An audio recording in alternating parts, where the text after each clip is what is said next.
to the UFC, the UEFA Finals, the US Open Championship, the MLB All-Star Game, the NFL, Big Ten football, and the FIFA World Cup. The world's biggest events are on Fox Sports.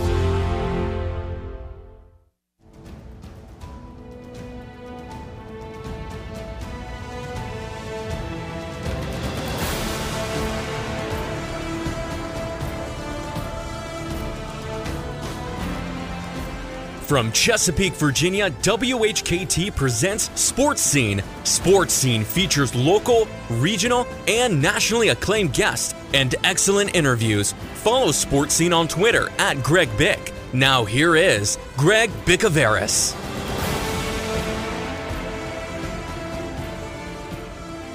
All right, thank you very much, Joe Daniel.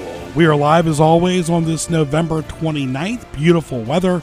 2017 Sports Scene is an interview show each Wednesday from 12 to 1. Also watch sports highlights on nnpstv.com. Tell your friends about gjbtv.com and click the YouTube link on the homepage for archived audio and video. Twitter at Greg Bick, interact 24/7, GREGBIC, and you can see the rest of my Twitter handles on gjbtv.com in the contact section. Thank you to our military. Guest lineup presented by Outback Steakhouse in Kempsville. Sponsors on gjbtv.com, marketplace sponsors, and Hampton Roads onlinemall.com. Phone line presented by Spaghetti Eddies. The show is presented by hrsmhof.com, where you can see the 2018 inaugural class of the recipients of the Hampton Roads Sports Media Hall of Fame. Eli Manning in the news for the Giants. They're benching him against the Raiders this weekend. Redskins, Cowboys tomorrow night. Drama at Tennessee. They're trying to find a coach. Lions, Ravens on Fox on Sunday. Great interviews, business segments, highlights, commentary, what teased me off. Thank you for making the habit to listen to Sports Scene weekly, and we love our regulars and newcomers. Tell your friends as well. gjbtv.com, hit the YouTube link, tunein.com, type in WHKT right now to listen on your phone or your computer, 1650 AM, 92.5 FM. Sports Scene will continue after this. Catch up on archived editions of Sports Scene by going to gjbtv.com and clicking the YouTube image on the homepage. Now back to Sports Scene with Greg Bicouvaris.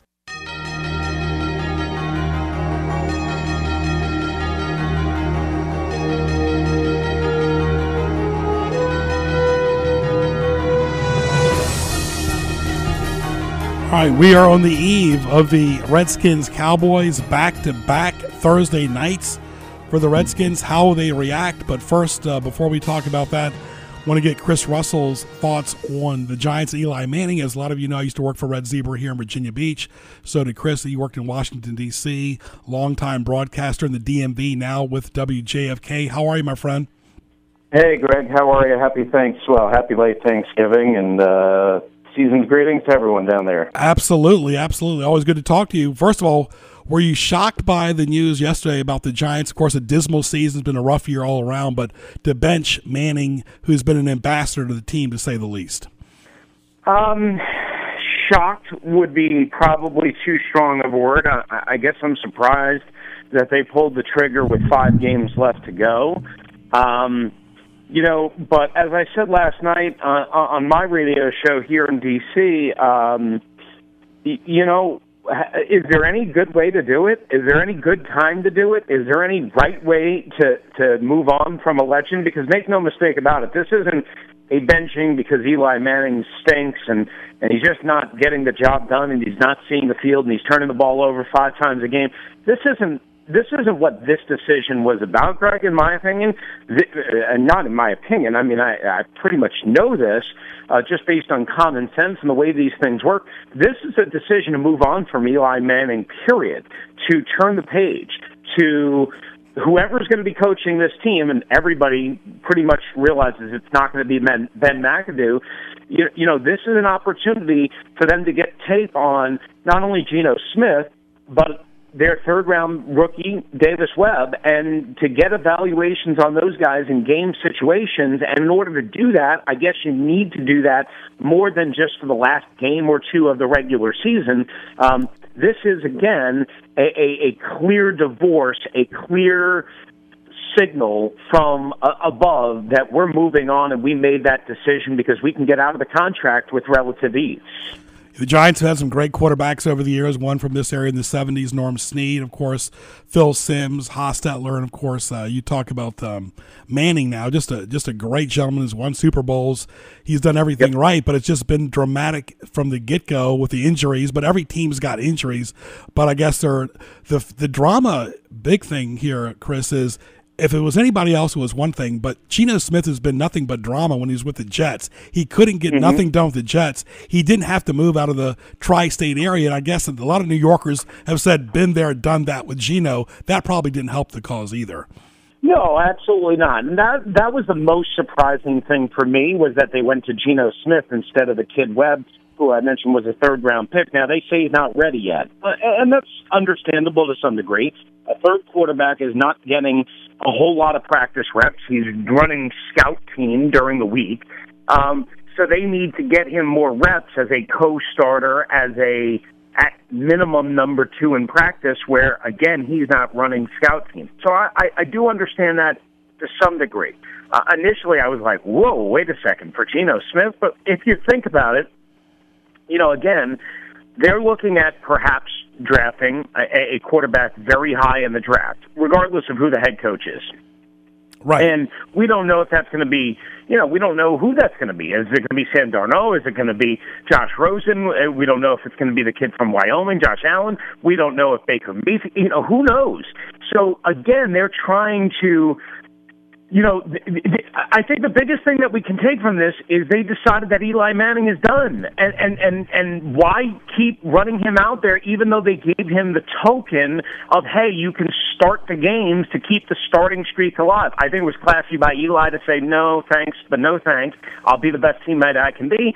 But this is, again, the beginning of the end for everything for the New York Giants. And it does affect the Washington Redskins. Remember, these two teams play Week 17 against each other at MetLife Stadium. If the Redskins need that game, they're likely going against either Geno Smith or Davis Webb, not Eli Manning. That's huge, one.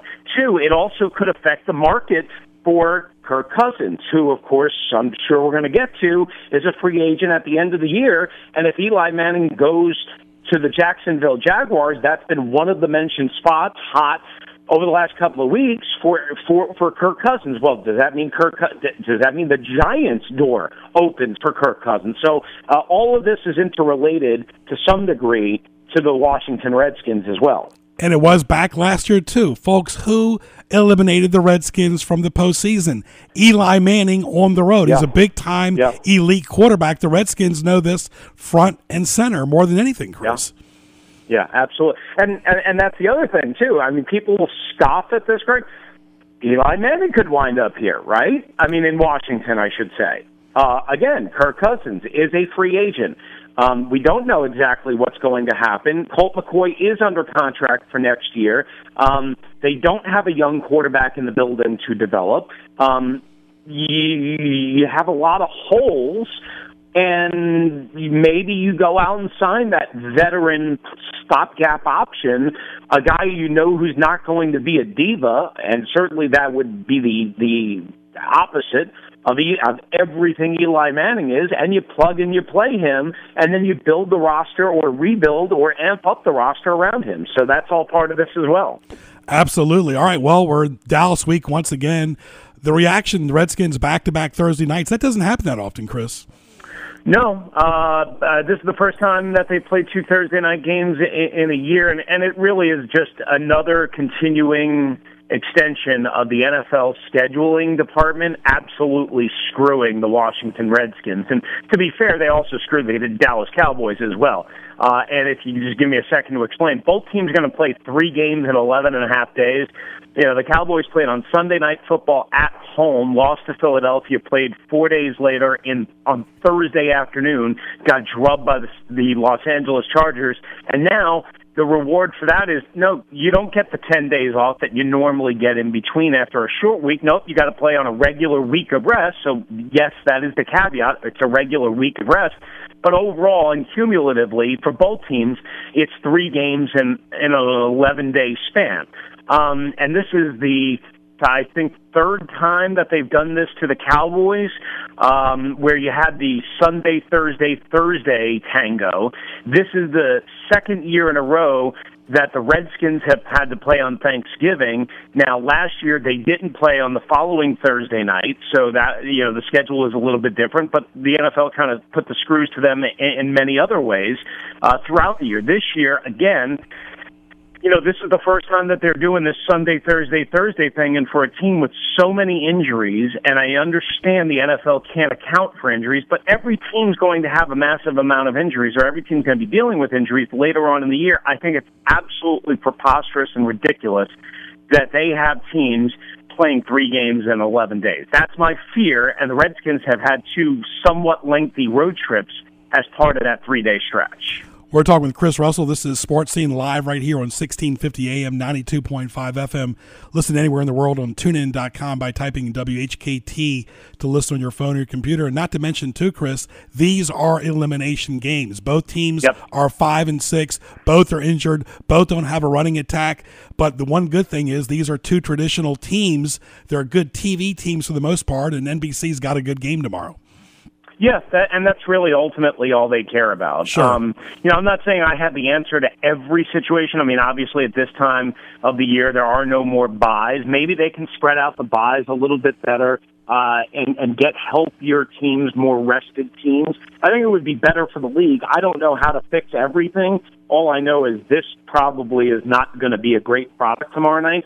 That being said, moving past Excuse Department 101, you know, the Redskins have a perfect opportunity here. You know, you mentioned, you know, both teams struggling to run the football, and that is overall true. I mean, at least you'd be encouraged by Samaje Perine over 100 the last 2 games against the Saints and against the Giants. And as a matter of fact, if he goes for over 100 tomorrow night, Greg, it'll be not only the 3rd consecutive game, but the last person to do that is the guy that'll be running the football for the Dallas Cowboys, and that's Alfred Morris back in 2012 when the Redskins won the division when Alfred was a rookie and Robert Griffin was a rookie. So kind of interesting how that plays into each other. The bottom line is I would fully expect the Redskins to try and establish the run, open up play action. Kirk has been very good against the blitz, take his shots downfield to Josh Doxson and, you know, open up the 2nd and 3rd levels to Jamison Crowder. You're not going to have Jordan Reed again. Get Vernon Davis more involved in the offense than he was last week. And, you know, hopefully that's enough to squeeze out 22, 23, 24 points somewhere in between. And that goes back to, you know, when Morris was with the Redskins. Why did they ever get rid of the guy? He was still very young. He was still very productive. People compared him to the old Larry Brown that played for the Redskins back in the 70s. He's a solid guy, never caused any trouble, and yet he'll be playing against the Redskins tomorrow. Yeah, I mean, the only thing I can tell you about that is coaches in 2014 started noticing a dramatic, and the tape would show this, a dramatic drop-off in his ability to recognize where he needed to go and what holes were opening up, and he wasn't hitting them with authority. There were games and there were times in 2015 where it looked like he was the old Alfred Morris, but there was a lot of, again, still the same thing. So when you combine that 2-year sample size as, you know, a guy who doesn't catch the ball out of the backfield, a guy who can't help you on special teams, a guy who doesn't have breakaway speed, and a guy who was probably a better fit for Mike Shanahan and Kyle Shanahan's zone scheme, where they were trying to run a little zone and power, they said, well, look, we can do better than this. The problem is they haven't done better than this up until maybe, and that's a big maybe, Samaje Perine. I mean, Matt Jones was a disaster, couldn't hold on to the football. Rob Kelly has had some moments, but obviously hasn't been able to stay healthy not only this year but last year. And Perine, I only say maybe because I've been convinced, and I think others have been convinced, that he's an every down workhorse 20 to 23-ish yard per or carry per game type guy, and with the capability of doing what he's done the last 2 weeks, but he hasn't been able to hold on to the football. And that's a huge, huge problem. If you see that tomorrow night, especially if you see it early, my fear is that they're going to get away from him because they are going to feel like we can't trust him, and then they're going to put it all on Kirk, and that means the offense becomes one-dimensional. And I don't care how good Kirk is, and he has put up some joystick-type numbers. when this offense is one-dimensional, they're just not crisp enough. They don't convert enough third downs. They don't convert enough in the red zone, and they don't score enough points. And that leads me to my next question. You look at the offseason, okay, they're potentially, if they win every game, they could possibly make the wild card again, but what's gone wrong? Because the defense has improved, the quarterback play has improved, they've beaten Seattle, they've beaten the Rams, they've beaten the Raiders. Is it the clock management? Is it the injuries? Is it the special teams, the running, the receivers? I think what is it? I think it's all of that, what you just mentioned. I mean, I put clock management down lower than most fans do or most media members do, because I think all NFL coaches struggle with clock management and timeout.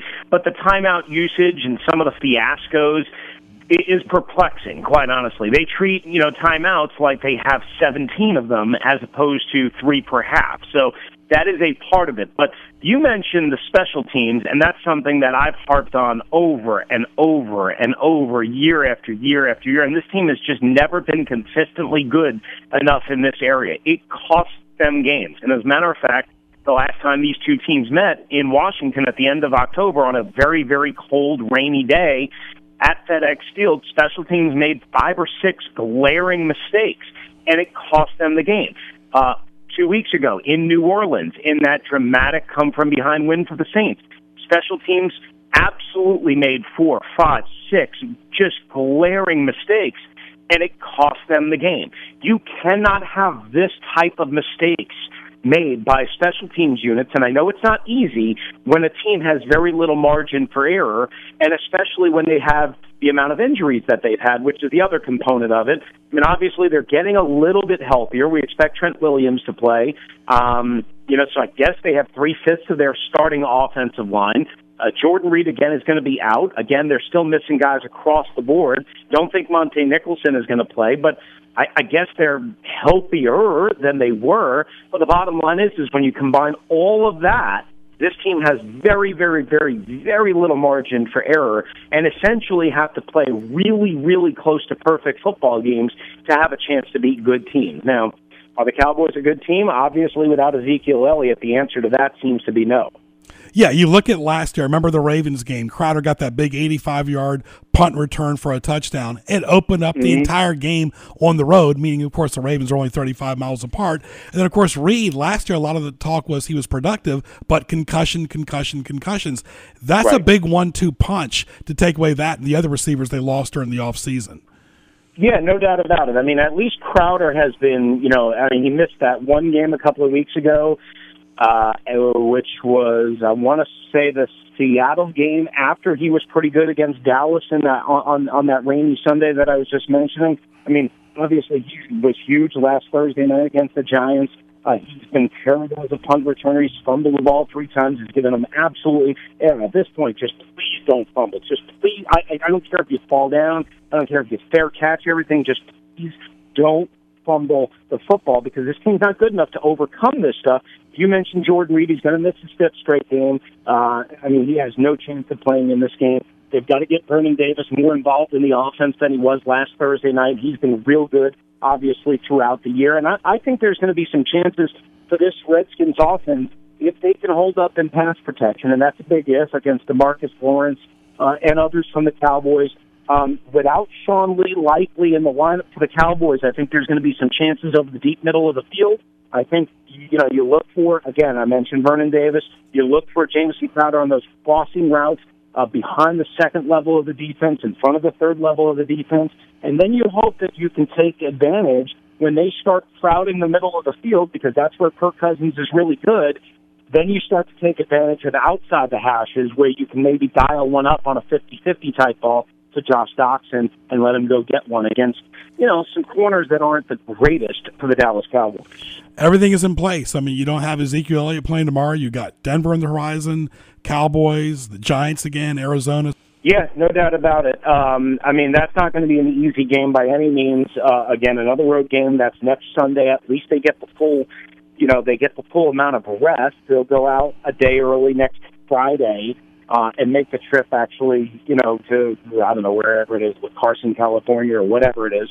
Doesn't matter. I mean, the fact of the matter is it'll be a road game without necessarily having to go into a buzzsaw in terms of the crowd. The problem is the buzzsaw is the team that they're going against, because they're very much improved in all three phases. So that's going to be a tough one. Now, I would say this.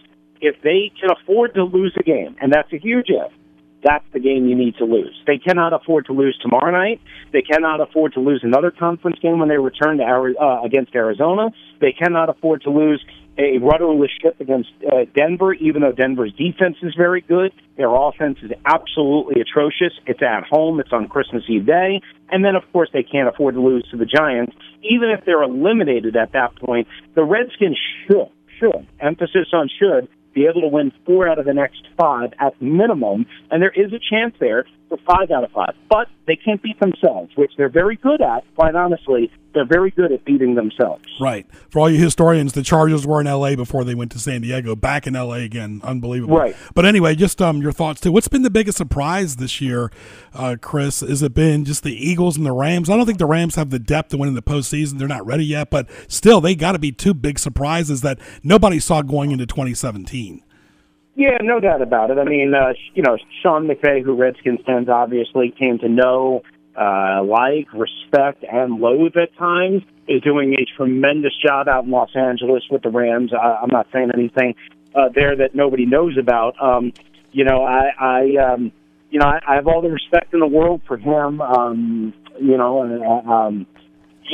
think he's a very smart football coach on top of being a really, really, really good young man, and he's got himself a good veteran staff there with Wade Phillips. Their only, I think, real Achilles heel is an experienced quarterback, Robert Woods being banged up, and their run defense hasn't been good, but Sean McVay is going to get that team into the playoffs in his rookie year as a head coach, which is pretty amazing. I don't think anybody thought that. As far as Philadelphia goes, I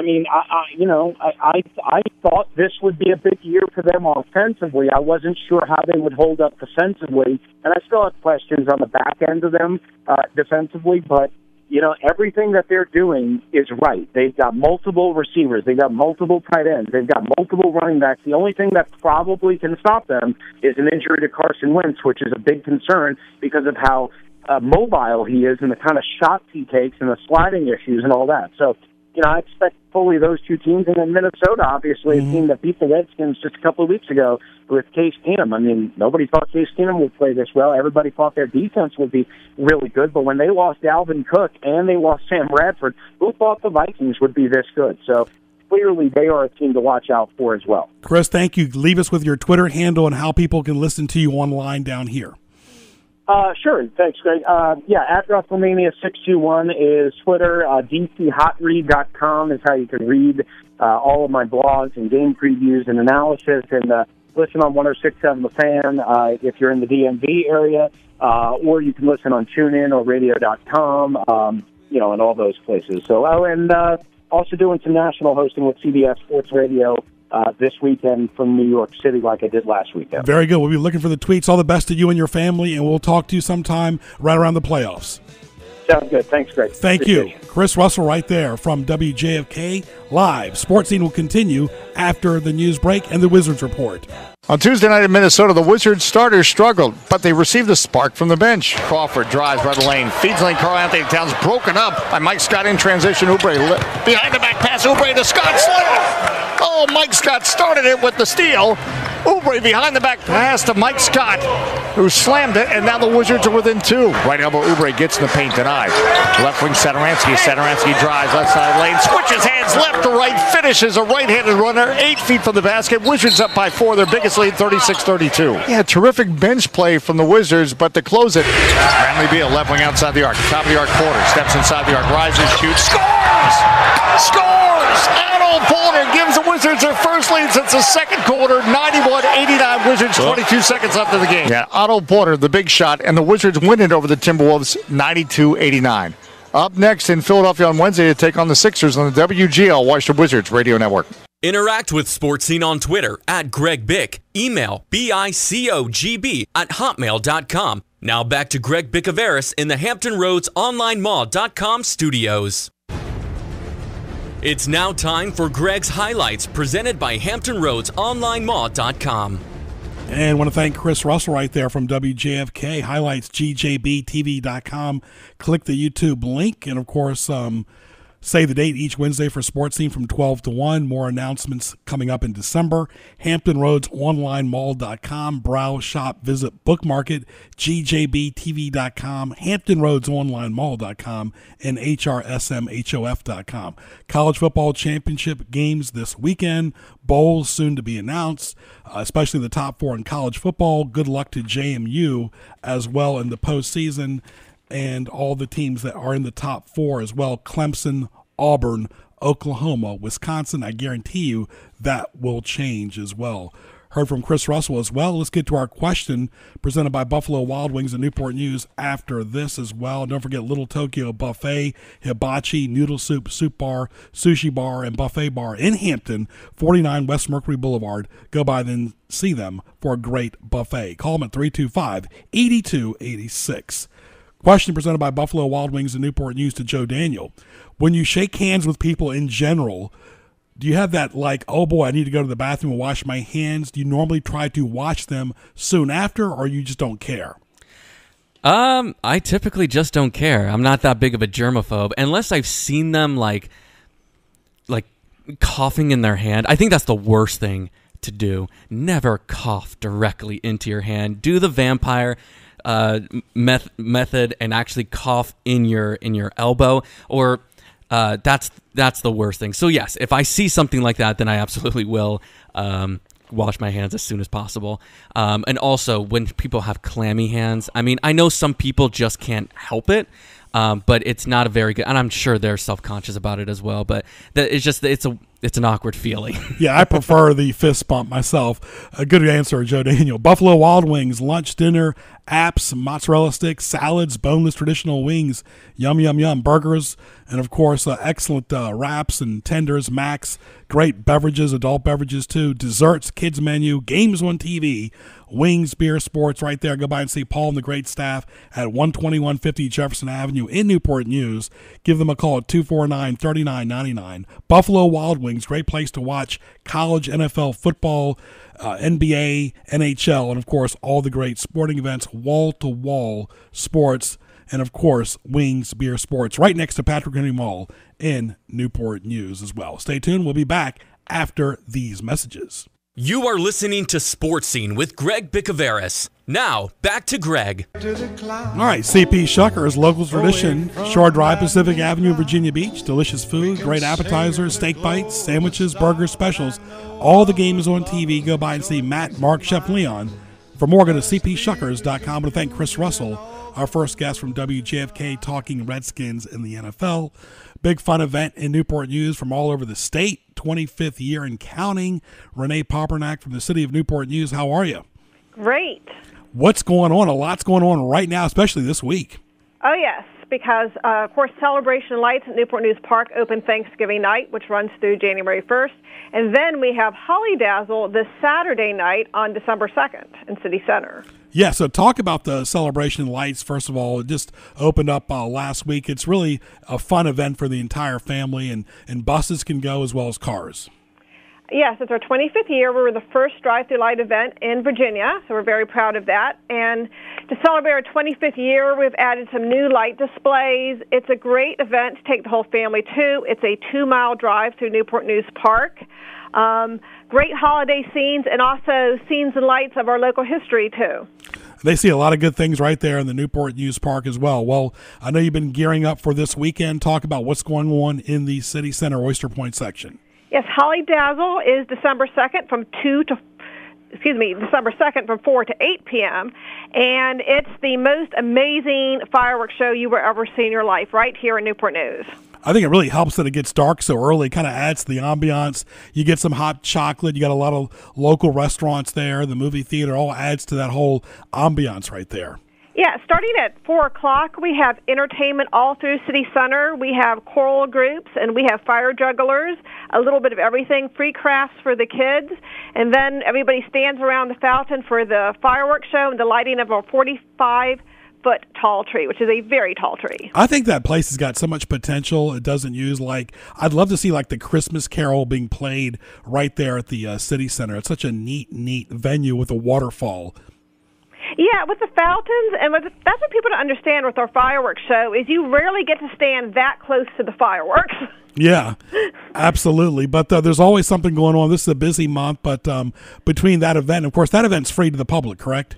Yes, it is. It's free admission and free parking, both at City Center and at our satellite parking lot, which is at Cannon, Virginia. Right, and of course, for the celebration of lights, that's, I believe, $12 a car and $60 for the bus. Yes, it is, which is very affordable for a holiday night out with your family. Right. Well, talk about the volunteers involved in making this happen this weekend. I know it's got to be a big task. Well, it is, and it's not just Parks and Recreation. It's pretty much every city department involved with making that event happen.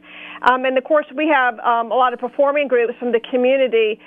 CNU, we have a bunch of a cappella groups from them that will be performing at the event, too. So it's really a community-wide event, not just a city center event. Right. For the celebration lights, too, you see a lot of these cities, some people can walk as well. I like the driving part because I think it's safer. You're in your car, you got your heat on, whatever kind of adds to the ambiance. But are people allowed to walk in Newport News for the celebration lights? Before we open to the public for the drive-through, we have one night that is a charity walkthrough. Mm-hmm. The challenge for us is it's a straight shot drive-through, and we don't have a big parking lot nearby. So you don't loop back to where you start. So it makes it very difficult to do a walkthrough at that part. Yeah, I totally agree with that. I think the best thing is to go through your car. So as far as parking, that's always a big deal. Talk about parking for the venue this weekend. For Holly Dazzle. Sure. Well, we do have free parking garages at City Center, but they do fill up quickly, and I always tell people at the end of the event, they exit very slowly. Your best bet really is to park at Cannon because parking there opens at 3 p.m. We have free shuttle service with HRT buses, and all the buses are handicap accessible, and that's your easiest way in and your easiest way out. I know you do your July 4th event downtown Newport News. Do you do this event try to help the local businesses in the area as well? It does have an impact on the city center businesses, absolutely. But we also try to do it as a free family event because, a lot of things do have fees. And so we really try to make everything that we offer in Parks and Recreation affordable, lowest cost as possible, if not free, like Holly Dazzle will be Saturday night. Well, I think the biggest thing for your event is it's sustained. A lot of these things come and go. You have to be proud of 25 years. Well, yeah, Celebration of Lights, we've grown so much. We have some of the same light displays, but even the old display pieces have been refitted with new technology with the LED bulbs. The technology for the light shows have changed dramatically in the 25 years since we started. Right, and of course the Holly Dazzle, we're going back and forth here, that's gone from Friday to Saturday. It's been pretty good on a Saturday night, right? Yes, it makes it easier for families to get there because on the Friday night it was too much of a struggle to get home from work and to get to City Center in time for the event. Saturday is much more relaxed. And even with City Center, the event has changed dramatically because as new construction, as new buildings have gone up at City Center, the event has grown and adapted to all the what's new, year-round at City Center. Right. City of Newport News, Parks and Recreation, talking to Renee Popernack. There's always something going on for the health and the benefits, and you guys are involved 24/7 with Parks and Recreation. There's always something going on, no matter whether it's the first quarter, second, third, or fourth of the year, correct? Yes, it is. And our website, www.nnparks.com, is your gateway to all the great information on everything our department does. Renee, good luck for both events. One's going on through the New Year's. One is just this Saturday. And all the best. And we'll talk to you again in a few weeks and get an update. All right, thank you. Thank you. Renee Popernack right there from the City of Newport News. And Joe Daniel, that's a lot of great things to do in Hampton Roads this time of the year. I think the cool weather, the hot chocolate, the walking around, being together with your friends and family, and seeing those nice lights. Lights do something for people. Absolutely. No, you're 100% right. And actually just now I was texting my wife asking her if she was interested in doing the Holly Dazzle and the celebration of lights and getting her all the information, the dates and the times, because it is, like you said, it is a great free family-friendly, fun activity to do, or take a group of friends, a small group, your church group or something, and make something out of it. Like you said, have the hot chocolate and make an event out of it, have fun with it. Absolutely. Of course, Sakura Japanese Restaurant, Sushi Bar, takeout and dine-in. They deliver through orderup.com, Walmart Way Crossing, 1437 Sam's Drive in Chesapeake. Give them a call at 410-4577. That's Sakura Japanese Restaurant. Go by and see Jasmine as well. We're going to take a short break. This is Sports Scene every Wednesday live from 12 to 1, 1650 AM, 92.5 FM, tunein.com. Type in WHKT to listen on your phone or your computer. As a lot of you know, Matt Lauer got fired from NBC this morning. Stay tuned. You are listening to Sports Scene with Greg Bicouvaris. Now, back to Greg. All right, back live right here on this November 29th. Greg Bicouvaris, glad you're with us. At Greg Bic, Gregbic, and our good friends Jamie and the staff at Craft Burger Bar. Great place. Great adult beverages at 1706 Mediterranean Avenue in Virginia Beach. Great appetizers as well, like the fried pimento cheese and fried house pickles, the hummus plate, traditional caprese salad. It's all there, as well the great burgers, the Coronado, the Greek the pepper, the shroom, the sunrise as well, the Wagyu burgers, great meat as well, chicken sandwiches, Carolina snap dogs, excellent salads, vegan burgers, house-cut fries, beer-battered onion rings, excellent sides as well, like we mentioned, and, of course, great toppers, too, to add to your burger, dogs, and vegan burgers, too. Go by and see Jamie and that staff 7 days a week, casual atmosphere. Like them on Facebook, 1706 Mediterranean Avenue, Virginia Beach. Great place to eat during the holiday season. All right, great place to visit during the holiday season is the Wells Theater at the Virginia Stage Company. Excellent play, but they got all types of great plays, and this year it's a double event there, and tell us about it is Brad Tuggle. Brad, how are you, my friend? Doing great. How are you? A lot of things going on right now. Very good, thank you. Of course, with the Christmas Carol, and you have something else going on. We do. So Christmas Carol is back. Once every 5 or 6 years, we get to do a new version of Christmas Carol, and we're really excited that this year is that year. So if you've seen Christmas Carol the last year or two, you're in for a whole new surprise this year. There's more music, a brand new Scrooge, new sets, new costumes, all of that. And then we also have the Santaland Diaries, which is based on the story by David Sedaris, who's who you will hear frequently on the radio. He's a comedic writer, and it's the story of when he was a elf for Santa at Macy's in New York. So it's this story of the lascivious actors and the drunken Santas, and that's going to be playing at the Wells as well on weekend nights after Christmas Carol. There's so much going on, especially that time of the year. It's a great venue. It's remodeled, of course, like you said, a lot of refurbishing there. A great area there in Norfolk. Kind of adds to the flavor and the romance of the theater there. Absolutely. We're really fortunate to be right there in the heart of downtown Norfolk, and we're really excited that we've brought in some really talented actors from New York and around the country, and we also have, even more than in previous years, local people. So there are going to be people in the show that you might run into at the grocery store afterwards. So there's plenty of restaurants to come to. Come downtown, make a whole evening of it. Give us the dates for both events. So Christmas Carol starts on December the 8th and will run through Christmas Eve. So we've got performances in the evenings, and then on the weekends we also have daytime matinees. And then Santaland Diaries will play the 15th, 16th, and 17th, and then again the next weekend, which is the 22nd and 23rd. So that's only 5 performances, so you got to get your tickets for it now. Oh, yeah, definitely. You're very active on social media. Go ahead and plug all your social media as well. Absolutely. Everything is at VA Stage, so it's in Virginia Stage. Mm-hmm. Well, let's talk about what's going on in January after the holiday season. Absolutely. We're really excited. We're going to be doing Pride and Prejudice. So it's a adaptation of the classic novel, where Jane Austen's characters come to life on stage. We're excited about all of the costumes. It's going to be a really straightforward production. So if you love the book, which I know many people do, this is going to be right up your alley. And like you said, you're getting talent from all over the country, but the people that are acting as well as the behind-the-scenes people, the people doing the stage managing work, the production work, the behind-the-scenes, it's really an all-inclusive effort to make these plays really come to fruition. Absolutely. We bring in some actors from out of town. They'll come in for about 6 weeks. They'll rehearse the show and then do it. But then what's also fantastic is that Virginia Stage Company brings in these incredible artists like stage managers that you were talking about. And they not only come in for the show, they move to Norfolk and kind of enrich the entire environment here by uprooting their lives and coming to share their talents with us here in Hampton Roads. Tell us your background, too, for the people. I know we've had you on the air before, but give us the lay of the land on your background. Sure, absolutely. I went to school for directing, so I'll still direct plays every once in a while, but I really dedicated my life to being behind the scenes and providing a stage for the world's best actors and directors. And I was really fortunate to be able to study at the Yale School of Drama, to be able to focus in on this and be able to really support these brilliant artists and be able to, like I said, provide a stage for these incredible people to share their gifts with Hampton Roads. One of our listeners, Janice, and I are always talking about what are the top 10 events to do in Hampton Roads. Going to a play at the Wells Theater has to be in the top 10. It's definitely a bucket list Hampton Roads thing. It just adds quality of life. It really does, Brad.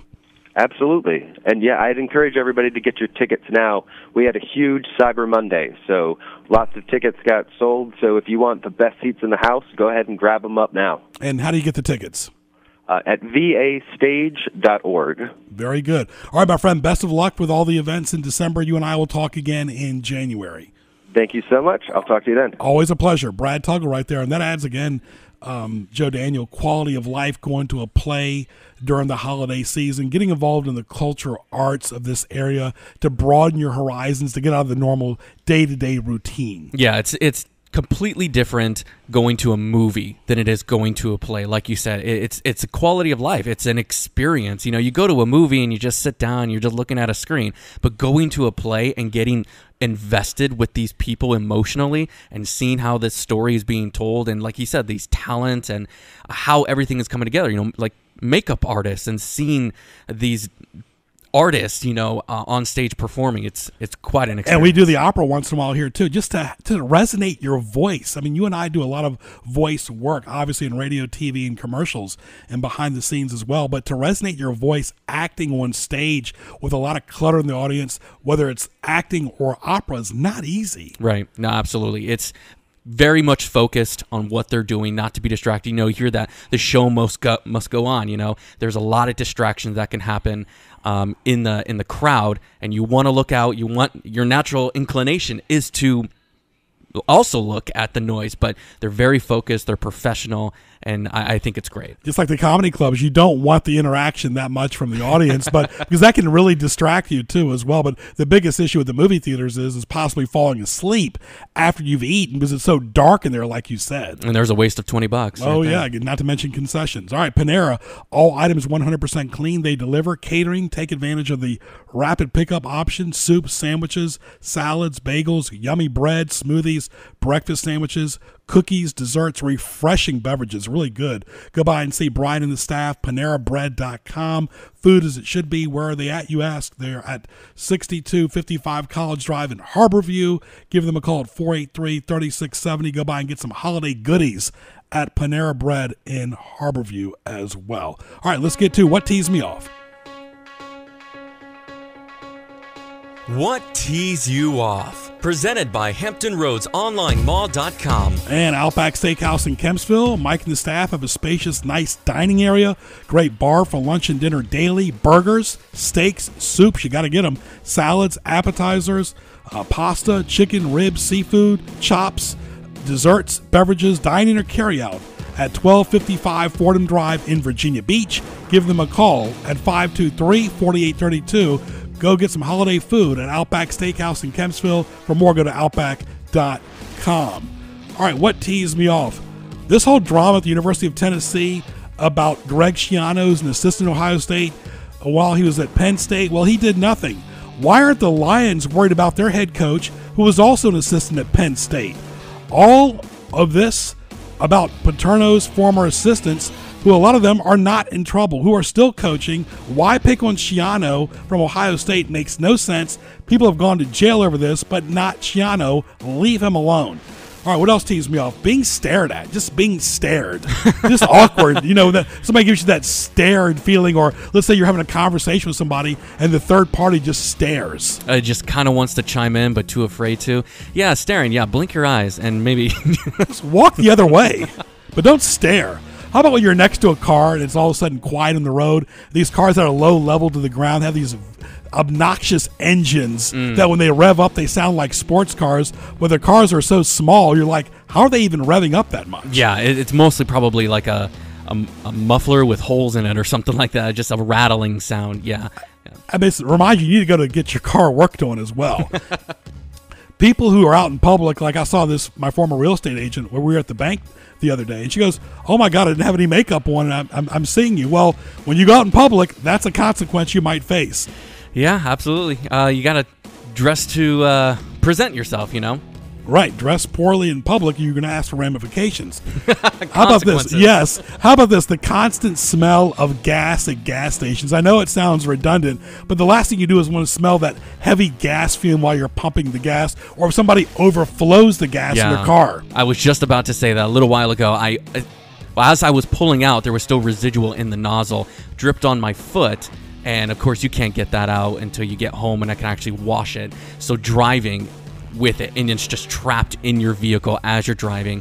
And, I mean, I don't know, guilty pleasures that I'm admitting over the air, but I like the smell of fumes. I don't. That's too much information. Lightly, of course, but driving it when you're obviously, like, driving with it and it's stuck on your foot, yeah, not a very good thing. Speaking of which, when you buy shrimp, it's got that lingering smell in the refrigerator. I'm like, I threw it out like a week ago, but that shrimp smell or shellfish in general is very strong. Anything very strong from the ocean, yeah. Goodness gracious. I'm not a big fan of seafood, and that's the big thing, is because for me, like seafood like that, it smells like the ocean, and therefore to me it tastes like the ocean, and I don't like that. It's flavor. very, very strong. What else teased me off?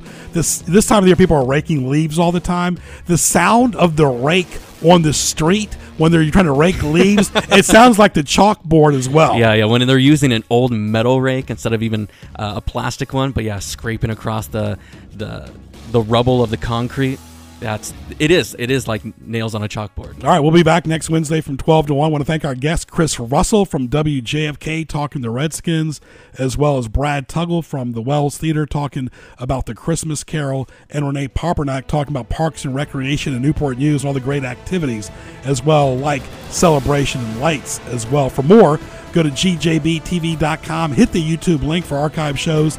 This show will be tweeted out later, as well as on Facebook and YouTube as well. Of course, all powered by Hampton Roads OnlineMall.com and our big Hampton Roads Sports Media Hall of Fame as well, HRSMHOF.com. Support the sponsors on GJBTV.com, HRSMHOF.com, and Hampton Roads OnlineMall.com. Good luck to the Redskins tomorrow night, and we'll thank our great audience as well. Interact with me 24/7. Any questions, just go to Greg Bick on Twitter. You got to wonder, good article by Harry Minium and the Admirals, will they continue next year? For Joe Daniel, I'm Greg Bicouvaris. Happy Wednesday. We'll talk to you soon.